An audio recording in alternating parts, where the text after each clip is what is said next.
একটা ইনিংস একটা ইতিহাস। দুবাই ইন্টারন্যাশনাল স্টেডিয়ামে বিরাট কোহলি দেখালেন কেন তিনি বিশ্বসেরাদের একজন। তার দুর্দান্ত ব্যাটিংয়ে চ্যাম্পিয়ন্স ট্রফির ফাইনালে ভালো। গ্যালারিতে বসে মুহূর্তগুলো উপভোগ করলেন আনুশকা শর্মা।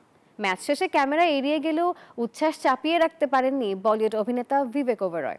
আর ভারতীয় সমর্থকদের বাঁধ ভাঙা উল্লাসে যোগ দিয়েছেন কিংবদন্তি ক্রিকেটাররাও। দুবাই থেকে ইমরান হোসেনের রিপোর্টে দেখুন বিস্তারিত।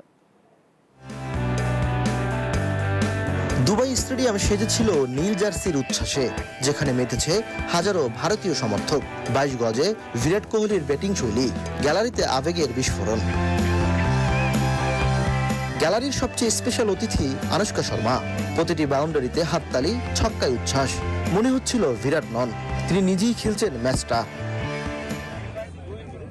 তবে ম্যাচ শেষে একদম নীরব আনুশকা। কোনো মন্তব্য না করেই দ্রুত স্টেডিয়াম ছাড়েন বলিউড অভিনেত্রী।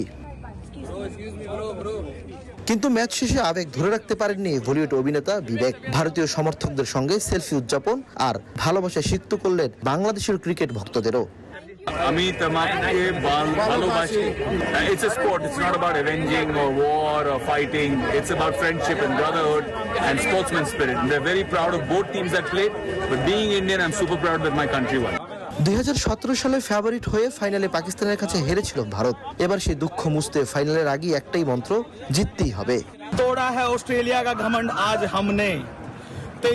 जो 19 नवंबर का दिन था 2023 का, हम रोए थे वहां स्टेडियम में अहमदाबाद में, आज रुलाया है हमने उनको।